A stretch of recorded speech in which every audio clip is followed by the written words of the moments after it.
Hi good morning ಎಲ್ಲರಿಗೂ ಅಡುಗೆ ಮನೆಗೆ ಸ್ವಾಗತ. ಆದರೆ ಇವತ್ತು ನಾನು ಯಾವುದೇ ರೆಸಿಪಿನ ಮಾಡಿ ತೋರಿಸ್ತಾ ಇಲ್ಲ, ಬದಲಾಗಿ ಈ ಅಲ್ವೀರಾದ ಉಪಯೋಗ ಏನು ಅಂತ ಹೇಳ್ತಿದ್ದೀನಿ. ಅಲ್ವೀರಾದ ಉಪಯೋಗ ಸರ್ವ ರೋಗಕ್ಕೂ ರಾಮಬಾಣ ಇದ್ದಂತೆ. ನೀವು ಕೂಡ ಒಂದ್ಸರ್ತಿ ಟ್ರೈ ಮಾಡಿ ನೋಡಿ. ಸೊ ನಾನಿಲ್ಲಿ ಒಂದು ಅರ್ಧ ಅಲ್ವೀರಾನ ಸ್ವಲ್ಪ ಕಟ್ ಮಾಡಿಕೊಂಡು ಈ ರೀತಿ ಇಟ್ಟಿದ್ದೀನಿ. ಒಂದು 5 ನಿಮಿಷ ಈ ರೀತಿ ಇಡಬೇಕು. ಇದರಲ್ಲಿರುವಂಥ ಯೆಲ್ಲೋ ಕಲರ್ ಎಲ್ಲನೂ ಲಿಕ್ವಿಡ್ ಎಲ್ಲನೂ ಸೋಸಿ ಹೊರ ಹೋಗುತ್ತೆ. ಸೊ ಅಲ್ಲಿವರೆಗೂ ಇದನ್ನು ಒಂದು 5 ನಿಮಿಷ ಇಟ್ಕೋಬೇಕು. ಸೊ ಒಂದು 5 ನಿಮಿಷ ಆದಮೇಲೆ ಈಗ ಈ ಅಲ್ವೀರಾನ ನಾನು ಕಟ್ ಮಾಡ್ಕೋತಾ ಇದ್ದೀನಿ. ಈ ಅಲ್ವೀರಾನ ಲೋಳೆ ರಸ ಅಂತ ಕೂಡ ಹೇಳ್ತಾರೆ. ಇದಕ್ಕೆ ಮತ್ತು ಆಯುರ್ವೇದಿಯಲ್ಲಿ ಕುಮಾರಿ ಅಂತ ಕೂಡ ಕರೀತಾರೆ.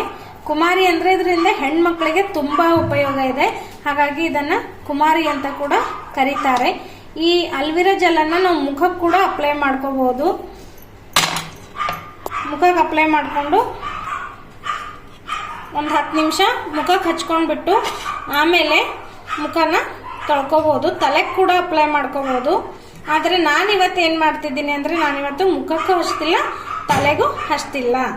ಆದರೆ ನಾನಿವತ್ತು ಇದನ್ನೇ ಬ್ರೇಕ್ಫಾಸ್ಟ್ ಆಗಿ ಬಳಸ್ಕೊತಾ ಇದ್ದೀನಿ.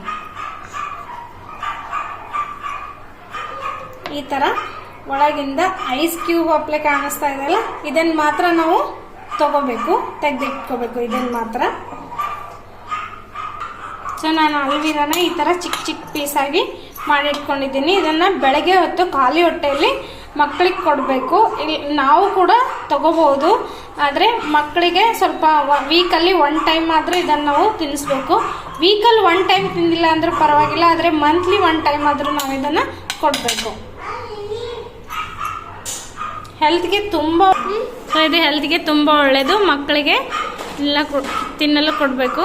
ನೋಡಿ, ನನ್ನ ಮಗಳು ತಿಂತಿದ್ದಾಳೆ, ಇವಳು 4 ಇಯರ್ಸು.